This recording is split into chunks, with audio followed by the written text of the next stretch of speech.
የጉራጌ ብሔረሰብ በጣም ብዙዎች እንደሚያውቁት መተጋገዝ ላይ አይደለ፣ አብሮነት ላይ በተለይ ደግሞ ኢኮኖሚካሊ ደከም ያለ ሰው ሲኖር ይዞ ደግሞ ስራ ማስጀመር መደገፍ ላይ ምናምን ሲባል እንሰማለን። እና ይሄ መደጋገፍ ባህል ያኔ እዚህ መተህ ስታርፍ ምን ይመስል ነበር?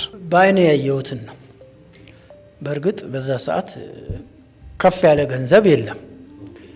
2 ብር ሊሆን ይችላል፣ 3 ብር ሊሆን ይችላል። እቁብ ይሰበሰባል።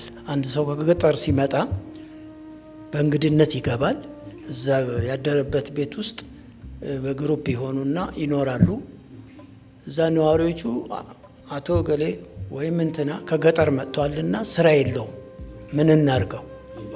እኔ በምኖርበት አሁን አጎቴ ባልኩ ቤት ውስጥ እንደዚህ ነገር ይደረግ ነበር። ቅዳሜ ማታ 2 ብር እቁብ ይሰበሰብ ነበር። ለያ ከገጠር ለመጣው ሰው ስራ ማስያዣ ይሰበሰብለትና አንድ ሰው ነው የሚሰበስበው። የሆነ ያህል ሲደርስ ጠዋት ስራ እንዲይዝ ሰው ይመረጣል። ከዛ ውስጥ እዛ ከሚያድሩት ውስጥ ምን ስራ ቢሰራ ይሻላል ብሎ እቁብተኛው ይመካከርና ደግሞ እንግዳው ሰው ይጠየቃል። ምን ብትሰራ ይሻላል ተብሎ ይጠየቃል።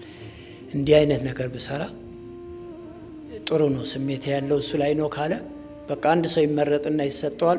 ያ ሰው ካንተ ጋር ይዘህ ወስደህ ነገ እሱ ይመረጣል፣ ስራ ታስጀምራለህ። ስራ ያስጀምረዋል። ብሩ እቃውን ገዝቶ ይሰጠዋል።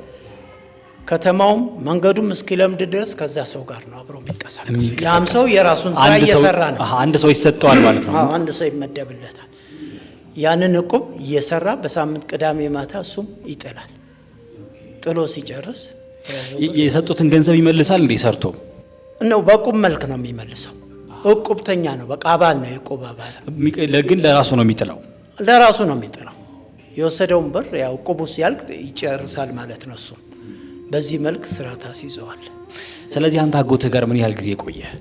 ቆይቻለሁ እኔ በትክክል ጊዜውን ባላቀውም ራሴ ችዬ እስክወጣ ይሄ አሁን ያለው የነበርኩበት ሙያ ውስጥ ገባ ነው ትቼ ወጣሁት ከዛ ቤት።